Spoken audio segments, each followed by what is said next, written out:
Thank you, Prof. Clive Kessler. I guess that it's what do you call, kind of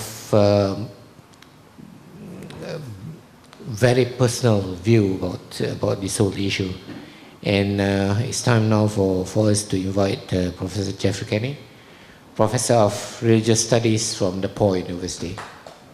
Thank you very much. I will also pass along my thanks to Dr. Ahmad Farouk Musa for inviting me to this today, and for all the organizers and all the people who put some effort into this, and of course all of you who have stuck around to the bitter end. It's a pleasure to have the last word on the future of Islam. From an academic perspective, which is how I'm approaching this, it's a little bit daunting.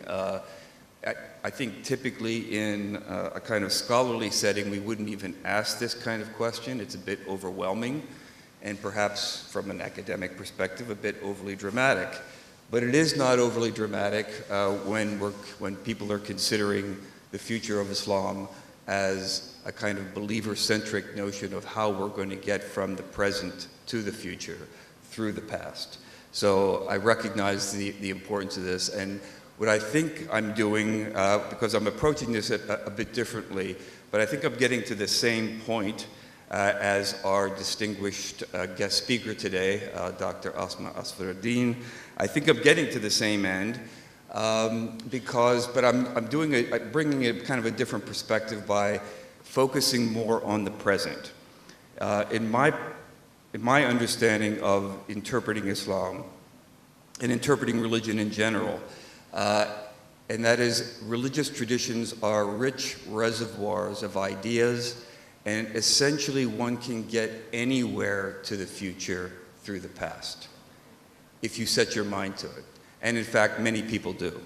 And there's a lot of competing visions, not just for the past, but what the future should be, and they can all be read back into the past. I'm not trying to be cynical here. I just think it's a reality. It's not a matter of just cherry picking the past, but the point is the past provides not a roadmap for much of anything, but most people are operating from the present moment, and how do we get from the present moment to the future? And of course, all believers from all different traditions go through their sacred texts in order to get there. By the way, it's very, very, very similar to even secular legal traditions that go through, say, in the United States, what did the founding fathers think to get to some future reference point? But in some cases, this is a very selective reading of that past to get to that future. So with that in mind, what I'd like to do is focus more on what some of the issues are of the present, because I think the present moment will and does kind of favor a kind of modernist perspective because of the realities of not just the Muslim experience, but I think the universal experience of all peoples in the current situation of modernity. I think modernity has certain structural realities that everyone has to deal with, even though the hardline Islamists don't like it. So, with that kind of build-up, and by the way, I would really like to talk about Zakir Naik, but I'm not going to do that. I think for those Muslims who are concerned Muslims and who are believing Muslims and look around the world and want to change things, there's a lot of very, very troubling issues out there. Not least of which is the mistreatment of Muslims in a variety of places in the world, and the fact that there doesn't seem to be much of a political will to do anything about it. Not just by Western governments, but unfortunately in some cases by Muslim governments too. There's also a very frightening set of ideas about terrorism and realities of terrorism. You don't want to dismiss the fact that there are, in fact, terrorist organizations and individuals out there that plague the Muslim world and in some cases threaten the West. But the problem with this is that this idea of terrorism has become a weight on modern Muslims right now who are trying to come to terms with their own identity, and they're being weighted down with the notion that all Muslims are terrorists because a few are. This is the case both from a Western perspective, this image has been cast, And I would say it's being politically manipulated by a number of Muslim governments also to play political games with political oppositions in the Muslim majority world. This is a burden that is in a particular sense peculiar to the modern Muslim experience, and it's a problem. And in order to go into the past to solve this into the future, there does have to be, I think, a revival of Muslim learning and Muslim thinking, but that has to take place within the framework of modernity. For anybody looking out there in the world today, for a Muslim who's looking for guidance for what the political future might be based on what the present is, it's a rather confusing morass of options. There isn't just one, there's a multiplicity, and not surprisingly, all of them claim that they've got the truth by their own particular readings of the past and their readings of the present. There's a number of Muslim movements out there that dominate in particular countries. There's a number of leaders in the Muslim majority world who have mapped out particular images of things, including this particular country. There has been a kind of history of using certain kinds of ideas about Islam to take countries in a particular direction. And especially for young people out there looking at the world of Islam, the Muslim majority world, and trying to sort out what might be the political future, it can be quite a confusing array of options. And of course, we've got the issue of Islamophobia, which I can't even imagine a time in history when it has not been as viral and as hateful and as dominant as it is today. I'm somewhat embarrassed to be coming from a country that in the past year, the amount of Islamophobia that has ratcheted up, and I would say very cynical Islamophobia that is not really, in some cases, even heartfelt by the people who are using it, but they're using it for political means. It's very, very frustrating, and it's very ugly, and it has very, very ugly effects. But there's a lot of it out there. There's a lot of it out there in the West in general, in the US and in Europe. And I'm sorry to say, and I had this photograph up here before, but I took it down. So some of you might remember the magic orb photograph of the leader of Saudi Arabia and Sisi of Egypt and Mr. Donald here, all with their hands on the glowing orb. I would say that there is some very cynical Islamophobia going on with a number of world leaders, both in the West and in the Muslim world, that are using ideas about certain particular groups of Muslims that is creating just as much Islamophobia as you might get in other places. It's kind of a scary scenario. But that's the reality, I think, for Muslims who are experiencing the world around them. But they're doing this, everyone's having this experience, just like other places in the world, within the rather structural framework that all of us have to deal with, and that have defined the modern world. And these issues, some of these issues were brought up in the description of today's session by Dr. Ahmad Farouk, who wrote this up. And certainly everyone is experiencing, for better or worse, the impact of global capitalism. It's there, it's not going anywhere anytime soon. It defines and shapes all our realities. So does science, industrialization, and technology. This is all part of modernity, and it has reshaped how we think and how we understand the world around us. Social differentiation, which I know is a kind of sociological term, but I think it's relevant here because in the modern world with the variety of kind of specializations and training and jobs and education that people need to survive in order to make the modern world work, many people have been educated in specific fashions that are very, very different from traditional educations. And what this means as a result of the social differentiation and the training that people are getting is that we have a lot of very smart, very well-trained people in a lot of professional areas, and they are using their own particular angle on knowledge to talk about religion and to talk about Islam. And so it's not just the ulama or the traditional religious scholars who have a hold on education and have a hold on knowledge anymore. Everyone is making a claim on this. And they're doing it because of the way in which the modern world has unfolded and the way education has kept pace with this. And finally, I would say the nation state. We could point out that there's a lot of problems with the modern nation state. It's failed in many ways, but it doesn't seem to be going anywhere, and it's defining all our realities. There have been recent attempts by some international jihadist Muslim groups to do away with this, and I would say that some hardline Islamists do not like this structural reality of modernity and would like to shift it and change it in a variety of ways. But it is here to stay. And when I think about how you get from this structural framework of reality and the experience that Muslims are having within this structural framework, how they're going to move to the future, there's a number of impediments to making any kind of future change. And a lot of that has to do with the fact that clearly the Muslim Ummah is only united in spirit.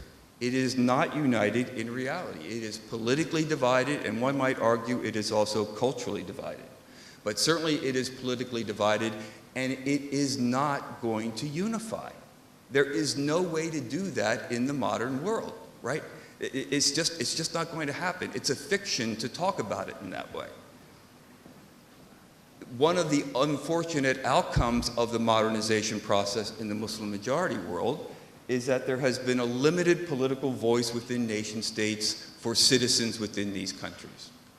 They have had their ability to speak out openly and freely curtailed, and this, I believe, has limited the potential for the use of reason and creativity to get to some kind of better future. You need to have a certain degree of openness in order to achieve these ends.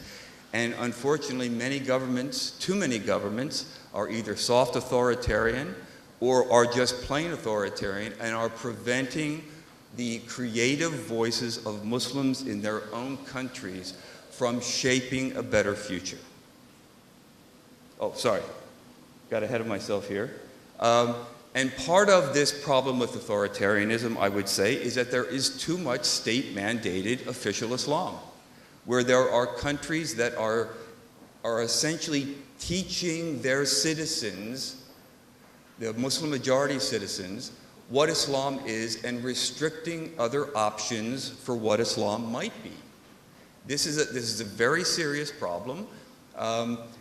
I don't want to get into the problems of whether the Muslim world needs secularization or democracy.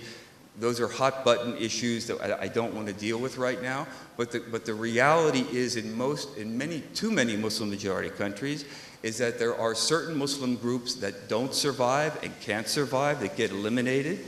There is not freedom of expression for all Muslims. And I would say also that because of the state-mandated versions of Islam that often exist, non-Muslim minorities often run into problems also in these kind of situations where there is a state-mandated Islam. The other reality in many of these places, despite the fact that there's a state mandate, is that there is a diffusion of religious authority. There are many claimants on who has the right knowledge, who has the right insight. Governments try to suppress this, but you can't suppress it anymore. There are too many ways of communication. There's too many ways that you can subvert the censors, and so this is a problem of who to look to for leadership. I would agree that one way to find the right way forward is, in fact, to revive Muslim learning, but you're not going to do it with the current limitations under which too many Muslims live in Muslim majority countries. And then, and I know that this might seem a cynical last comment here, I think there's a problem with this lingering myth of the golden age, that somehow things were perfect way back then, and that there was creativity and reason back then, and we've lost it. The reality is that whenever the golden age existed, Islam was a religion of conquest and empire. There might have been a great deal of reason used and science, and there might have been a great deal of creativity, but it was within a political framework that does not comport with the modern world. It does not exist. So from my perspective, there has to be a way to talk about reason and creativity for modern Muslims that gets Muslims from the golden age to the age of nation states, because that's not going anywhere. You have to be able to be creative and use reason in that framework. And for that to happen, there needs to be open political space. That's all there is to it. You're not going to have creativity. You're not going to have the free use of reason. You're not going to be able to have a revival of Muslim learning in that kind of structure. By the way, this is why, and I know this is certainly not a plug for the US, given who's currently leading the country, but there is at least a certain amount of openness that some people have claimed that, in fact, the future of Islam lies in more democratically open countries and places like the West, where Muslims can do and say and write and think what they want. And by the way, that is an incredibly problematic reality, because if that's the case, what's happening in the Muslim majority world? Because most of the Muslim majority world doesn't look to the West and Muslims in the West for guidance. There's an impasse here for this. So, in my view, there has to be a way of restricting government-endorsed Islam. There has to be a way of restricting this. How this is done, again, through democratic means, I'm not going to get into that here, but clearly the only way forward is for there to be some opening here to get away from that, to embrace diversity and difference, primarily, by the way, diversity and difference within Islam itself. Because if you embrace diversity and difference within Islam itself, there's going to be an embrace of diversity and difference of the religious other. I think those two things go together. And finally, and this is a problem, but I think I'm on firm ground here, because I think Shahab Ahmad comes to the same conclusions, and that is essentially, you let 1,000 Islams bloom. That's the healthy way to go. But the problem is, it's also confusing and ambiguous. When there are that many Islams out there in the same Muslim majority country, and when that happens, many people don't like it. It's precisely why, by the way, pluralism in Malaysia has such a bad name, is that people are afraid of difference and different views of things. I think the only way to move forward is to let that happen, and to be able to teach religion, whether it's comparative religion or not, in a framework which is essentially helping young Muslims deal with ambiguity and difference, and saying it's a good thing and it is in line with Islam, and if you have to go back and reinterpret the original text in order to get there, that's fine, but I'm sure you can do it because others have. And finally, I would just say, if you look currently at the two countries, I think, in the Muslim majority world where this can really happen, it's Tunisia, and by the way, given the recent election, it's Malaysia. These are countries that are primary models that have the developmental experience, that have the economic reality, that have the educational reality. And in some ways, Malaysia is even better positioned in my mind, because it is one of these countries that has a majority Muslim population, but it's a bare majority, and you have the option and the reality of bringing people together to move forward and to demonstrate what Islam can do in this kind of context.